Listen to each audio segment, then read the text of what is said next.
Bonjour. Bon, une nouvelle journée commence. C'était plutôt mal barré ce matin. On s'est réveillé avec les orages, la pluie, le tonnerre encore. Et bien contente d'être à l'abri pour passer ce moment aussi. Grand merci à Emmanuel et David qui m'ont accueilli cette nuit. Merci pour nos échanges, pour votre accueil, pour votre gentillesse. Merci beaucoup. Merci, merci, merci. Et là, je suis ce matin à Buffières à cause de l'orage. Alors, j'ai fait un petit saut en voiture. Voilà, donc je suis à Buffières face à cette église romane. Voilà. Qui est sur l'axe Saint-Michel, sur la ligne Apollon. Bon, à droite, là, on a le Sacré-Cœur. On est encore tout près de Paray-le-Monial.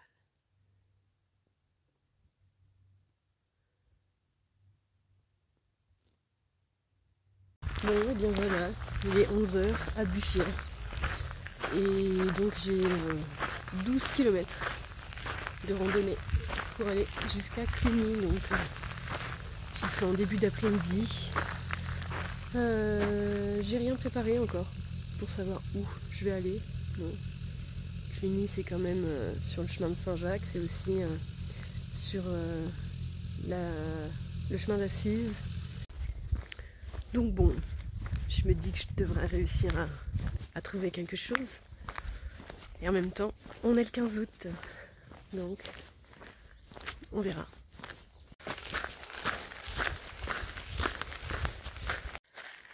Moi j'aime bien comme ça, quand la nature elle te montre en fait que tu vas franchir une porte. Voilà. C'est toujours l'occasion de se dire, ok, qu'est-ce que je laisse là avant de passer la porte. Voilà.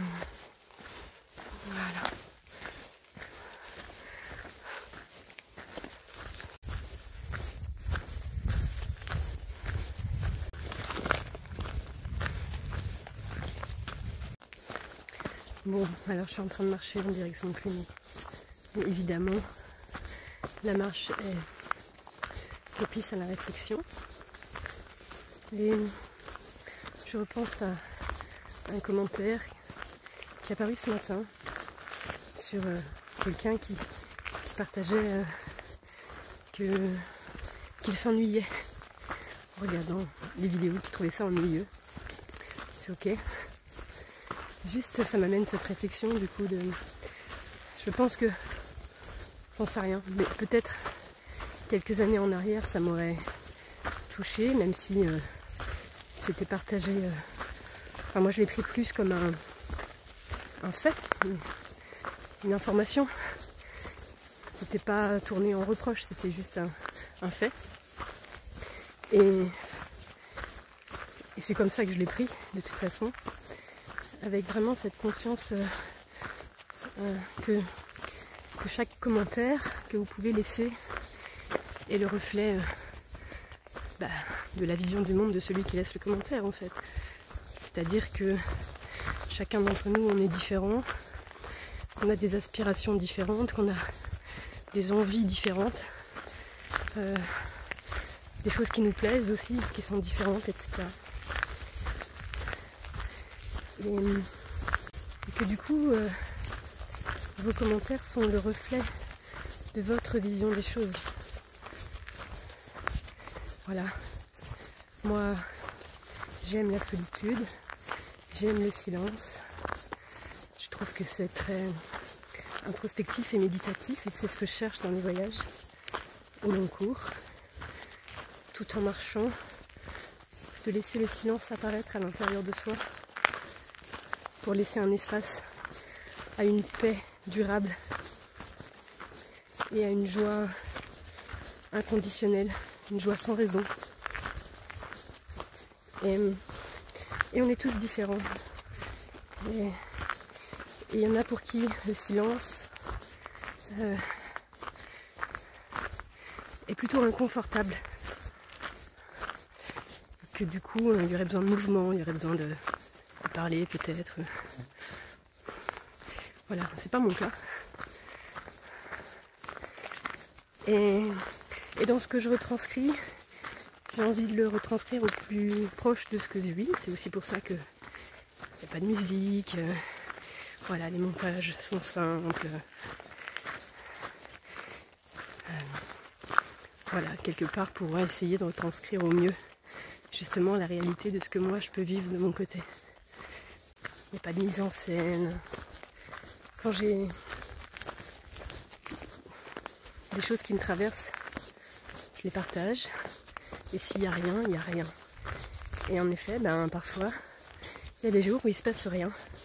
Et en même temps, c'est très beau aussi, hein, tous ces jours où c'est juste le silence en fait, et la paix. Alors évidemment, dans ces moments-là, il y a peut-être moins de choses à partager. C'est ok pour moi en tout cas. Voilà, donc je sais très bien par exemple que quand je reçois un message en me disant que mon sac est trop lourd, ça parle de vous. Quand il faudrait que je prenne un chariot, ça parle de vous et de votre envie par rapport à votre expérience. Voilà. Puis si c'est ennuyeux, sans doute, ça parle aussi de vous et votre envie de mouvement, de plein de choses. Et c'est ok, c'est à nouveau, hein, de mon point de vue aussi, c'est juste une constatation. Parfois, on est inspiré par l'exemple et parfois, on est aussi inspiré par le contre-exemple de ce qu'on souhaiterait de différent pour nous. Et c'est ok. C'est un moyen aussi d'avancer vers ce qu'on veut, en voyant ce qu'on ne veut pas ou ce qu'on souhaiterait de différent.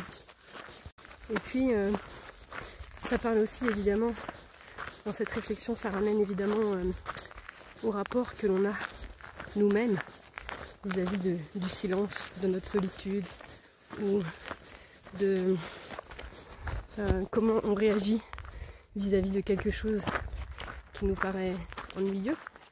Est-ce qu'on reste dedans? Est-ce qu'on cherche à le fuir? Est-ce que ça nous est confortable, inconfortable? Et pourquoi il y a besoin de mouvement? Voilà, je sais pas. Pour ma part, en tout cas, je prends tout comme constatation, information, dans une démarche de mieux se connaître soi.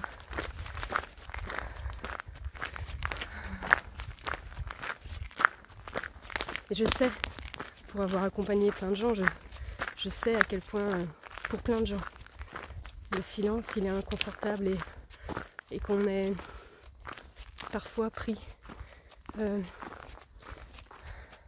dans des comportements qu'on va mettre en œuvre pour justement meubler ces silences qui sont inconfortables. Et moi, c'est l'inverse en fait. Je trouve la paix dans le silence. Il y a une joie pure qui apparaît dans le silence. Et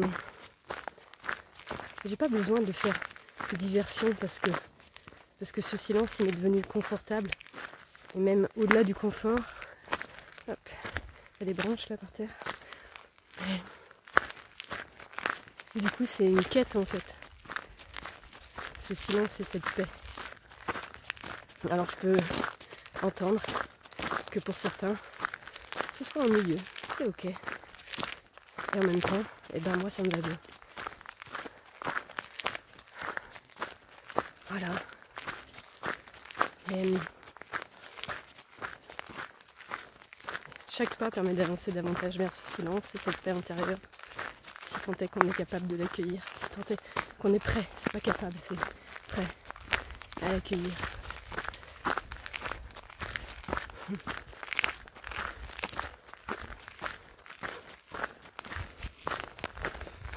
Alors je vous invite à observer chez vous comment ça résonne chez vous en fait, comment vous vivez le fait d'être face à un événement où vous avez la sensation de vous ennuyer, où c'est trop silencieux, je sais pas, où ça bouge pas assez de votre point de vue.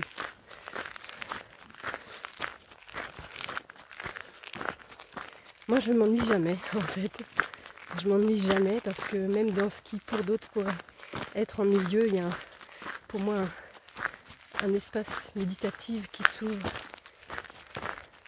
un regard sur soi-même qui s'ouvre, des compréhensions et des prises de conscience qui s'opèrent. Et dans ces moments silencieux et paisibles, il y a un espace pour recevoir quelque chose de différent, qui viendrait peut-être de plus haut. Voilà, d'être plus en lien avec la conscience, avec un C majuscule. Alors, j'aspire à ces moments de silence, de calme, de paix. Voilà. Je vous invite un jour à faire l'expérience du silence, vraiment. Que ce soit dans la marche, en solitaire, ou pendant plusieurs jours, vous pourrez tester comment il est pour vous ce silence et cette solitude. Ou pourquoi pas dans une expérience silencieuse, dans une retraite, je sais pas, voilà, que vous puissiez tester ce silence.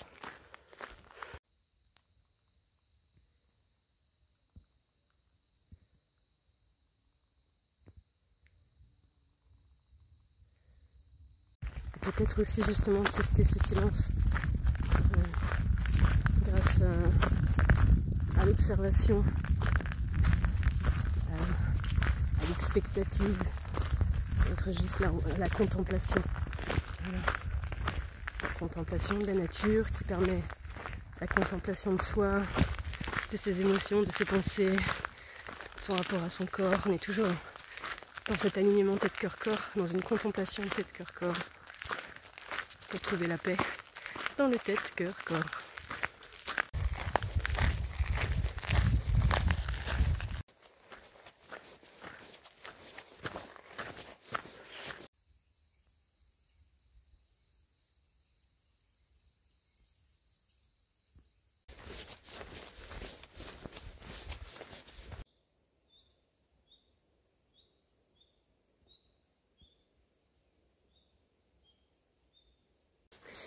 Bon, et puis, si j'aime cette solitude paisible et silencieuse de mes marches solitaires, j'apprécie aussi énormément toutes les belles rencontres que je peux faire en soirée, que ce soit chez des personnes qui me reçoivent, que ce soit au camping, que ce soit dans la rue, que ce soit au détour du chemin à un moment donné.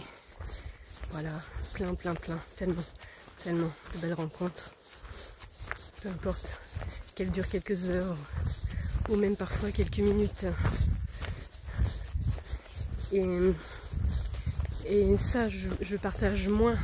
D'abord parce que si c'est au détour du chemin, c'est souvent dans la spontanéité. Et puis, je me vois pas sortir comme ça la caméra pour capturer un moment particulier. Et chez les gens non plus d'ailleurs. Je me vois pas sortir ma caméra pour aller filmer un truc qui de mon point de vue paraîtrait intrusif. On est dans de l'intime et c'est ça qui fait aussi la beauté des rencontres, c'est justement cette facilité peut-être à rentrer aussi rapidement dans l'intime alors que finalement on se connaît pas. Et ça c'est tellement beau, c'est tellement précieux, c'est tellement subtil que d'abord j'aurais pas envie de le dénaturer avec la caméra et j'aurais pas non plus envie de, comment dire, là il y a une certaine confiance en fait qui s'instaure dans le fait de partager autant d'intimité avec quelqu'un qu'on connaît si peu, voilà, et ça c'est précieux, j'ai envie de le garder précieux. Et si je dis souvent merci, c'est aussi parce que justement tout ça c'est tellement beau. C'est précieux, oui, c'est très précieux. Ça mérite d'être protégé. C'est précieux et délicat. merci encore pour la confiance que toutes ces belles personnes que je croise peuvent m'offrir aussi en partageant plein de choses si belles. Merci. Bon, il y a 2 jours, il y a eu des très gros orages. Et je crois que c'est hier du coup que quelqu'un m'a dit qu'à Cluny, ils avaient bien subi l'orage et qu'il y avait eu pas mal de dégâts. Alors bon, bah là en tout cas, il y a des arbres sur le chemin et je pense qu'en effet ça doit être très récent.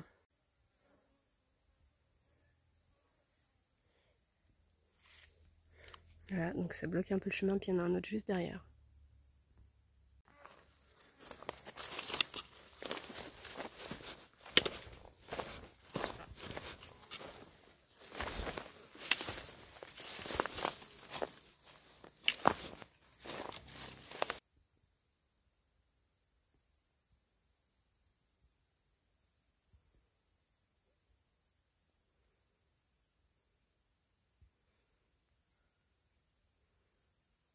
Et voilà Cluny. Il reste 3 km. Là, c'est paisible, hein. Puis ce paysage.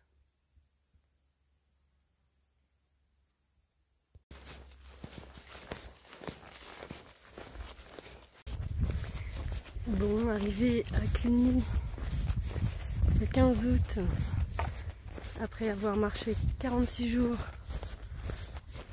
et sans avoir mis aucune intention d'arriver le 15 août. Plutôt bien, moi je trouve quand même, non? Assez symbolique. Cluny le 15 août. Ok.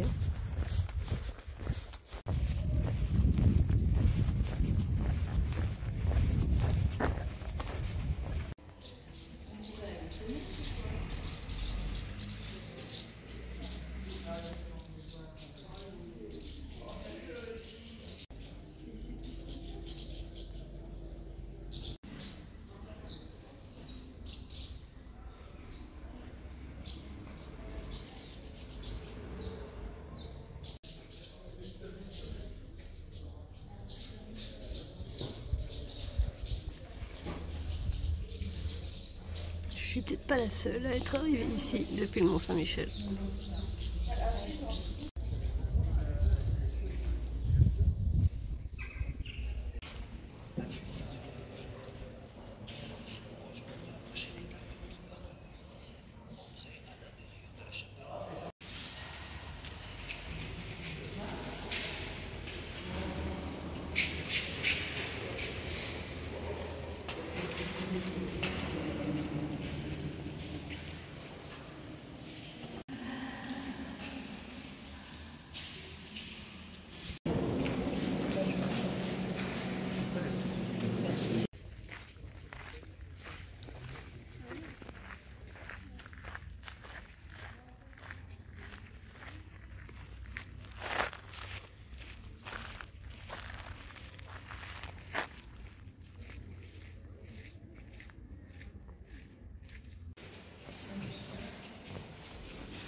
Bonjour.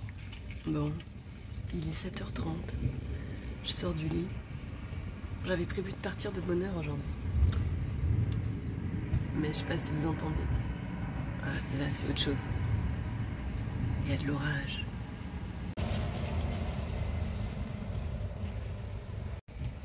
Oh. Ça fait au moins 1 heure que ça tonne et qu'il y a des éclairs. Et là, il vient d'y en avoir encore un. En même temps, il pleut pas beaucoup, hein.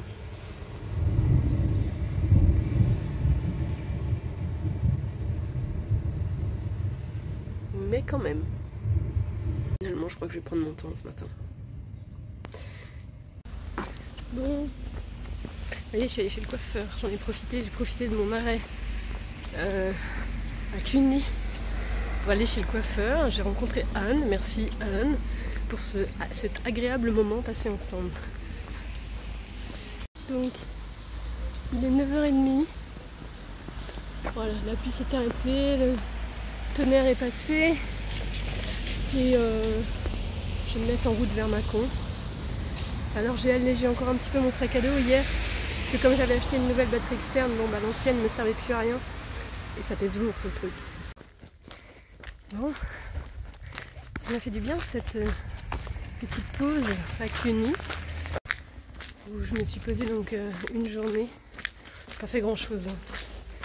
Je me suis reposée, ce qui était déjà très très très bien. C'est surtout pour les pieds et les jambes, mais aussi pour l'état de fatigue générale. Voilà, ça m'a fait beaucoup de bien. Et maintenant, il faut reprendre le rythme avec 25-26 km aujourd'hui. Ça va, le soleil est revenu et le ciel bleu aussi.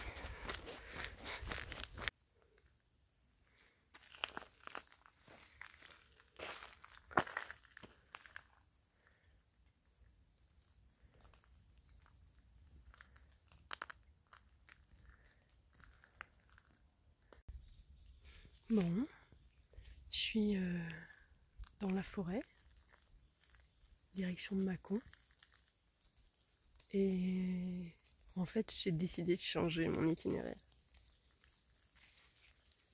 Je serai peut-être pas à Mâcon ce soir, et du coup je suis même pas sûre de passer par Mâcon.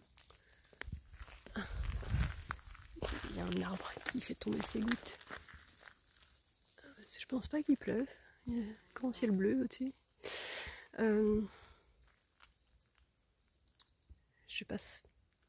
J'ai envie de passer par la roche de Solutré. Donc peut-être je passerai pas à Mâcon. Tant pis. Bon bah voilà, je change d'itinéraire. Je suis qu'à 15 km. A priori, je suis qu'à 15 km de la roche de Solutré.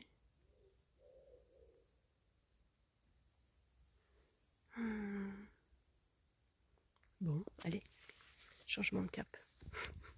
C'est ça la liberté.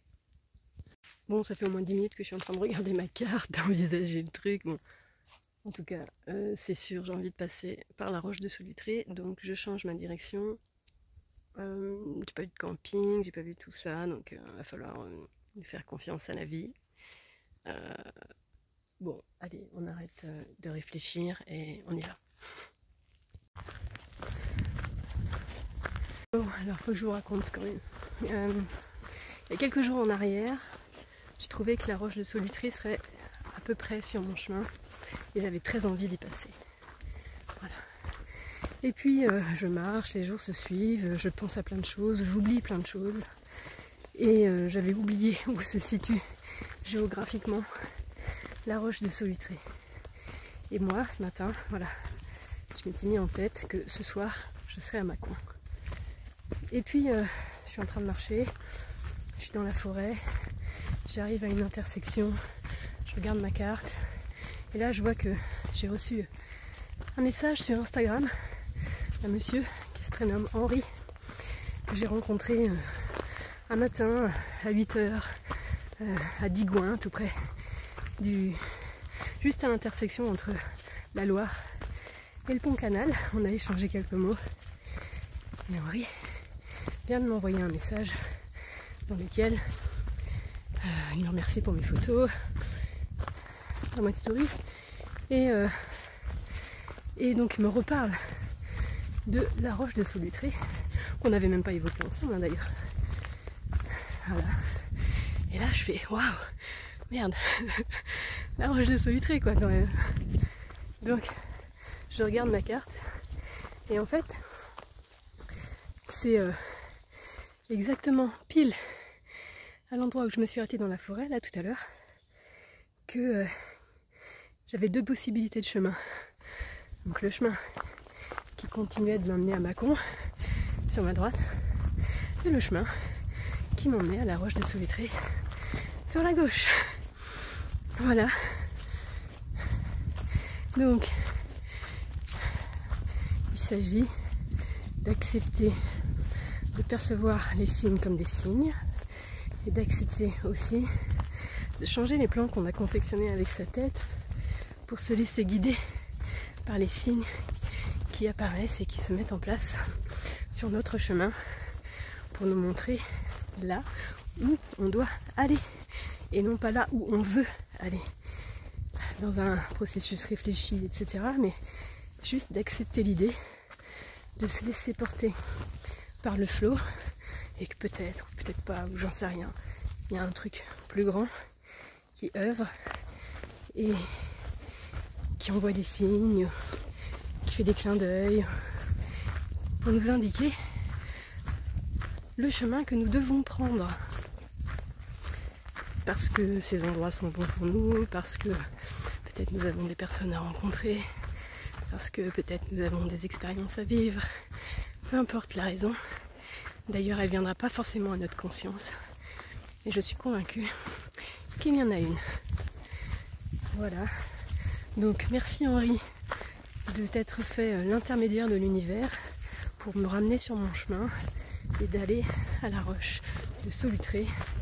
Et je crois même que je vais passer par la maison de la Martine. Merci.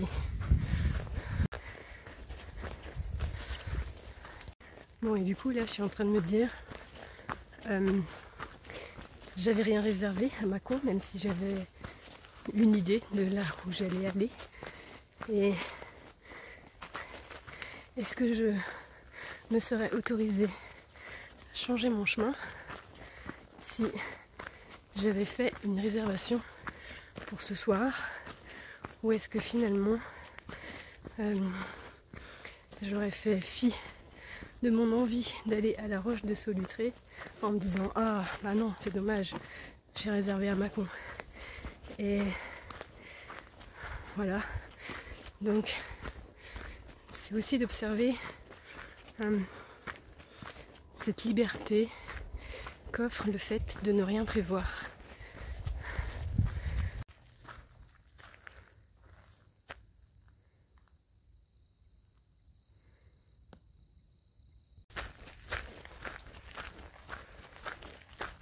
C'est une jolie forêt. C'est très agréable.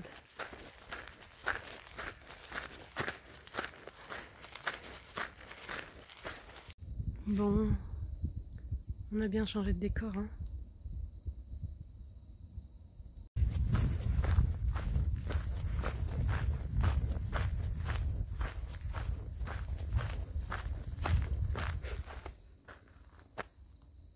Il y a un train là-bas.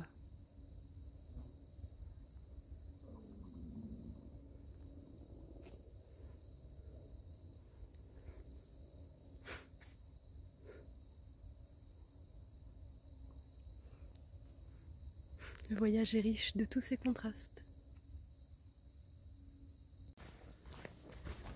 En fait, je m'étais dit qu'en effet, peut-être ça pourrait être bien de prendre une journée de repos à Cluny avant de marcher sur des chemins avec plus de relief. Bon, bah on y est, hein, en effet. Puis il va aussi falloir que je pense à changer de chaussures, à trouver une autre paire de chaussures, parce que je sens bien que celle-ci commence à s'user. J'ai plus beaucoup de crampons et je commence à sentir les cailloux sous mes pieds. Et il y avait bien un magasin de sport hier avec Cluny, mais j'ai pas trouvé ce que je voulais. Donc, on verra. Confiance, confiance, confiance, toujours confiance.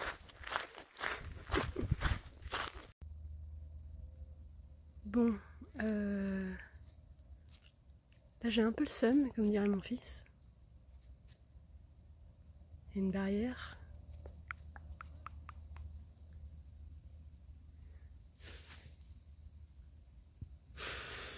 Je viens de me taper 1 kilomètre en descente.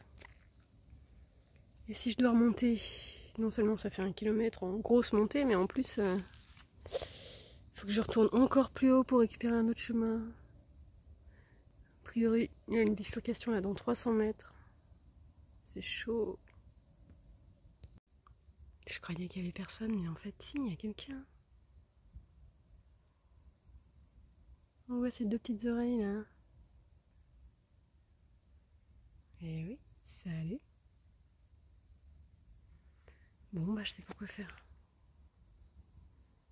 Peut-être je vais essayer de couper par la forêt.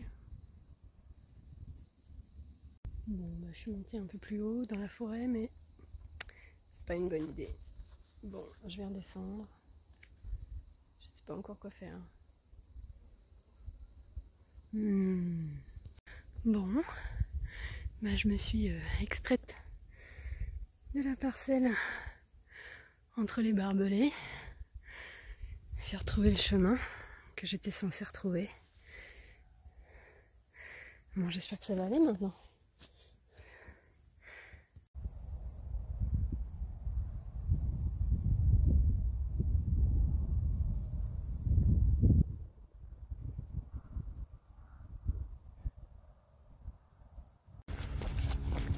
Bon, bah, j'ai récupéré la voie verte que j'aurais pu prendre finalement depuis Cluny. Voilà, mais je savais pas encore que j'allais à la Roche de Solutry ce matin. J'aurais gagné un peu de temps en passant par la voie verte, mais la forêt était sympa aussi.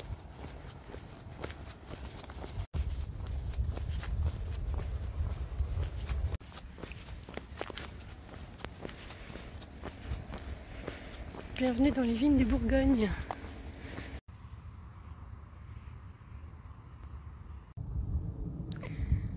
On a changé de vache aussi.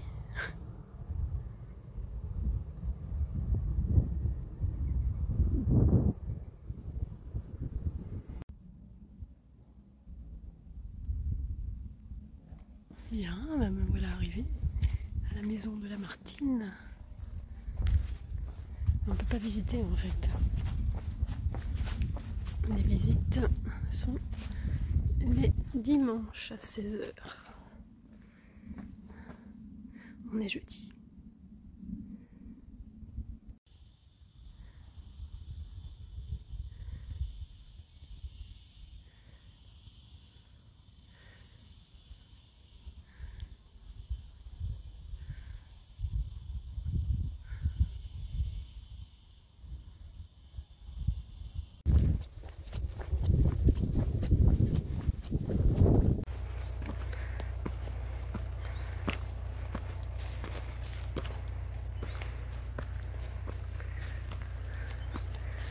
Plein de papillons.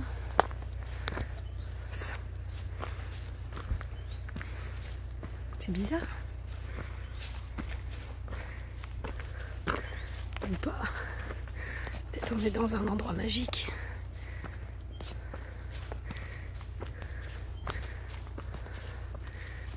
Ils sont partout. Du coup, chaque fois que je fais un pas, ils sortent des lierres.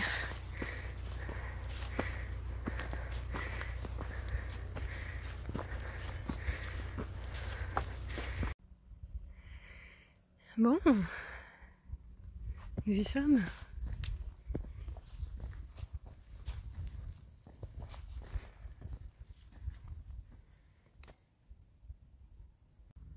Bon, voilà, je suis là, face à la roche de Solutry. Voilà, je suis sur une petite aire de pique-nique qui sert aussi d'aire de camping-car. Voilà, je vais dîner là, face à la roche de Solutry, avec cette vue face à la roche de Solutry. Puis un peu plus tard, je mettrai peut-être mon matelas quelque part par là, face à la roche de Solutry. Ouais, je me sens un peu dans la même sensation que face au pic de Bugarache. Donc je vais dormir là, à son pied, et de la même façon, je vais laisser faire les énergies. Je vais laisser faire ce qu'il y a à faire. Sur moi, sur ce qu'il y a à faire. Et puis demain matin, j'irai là-haut.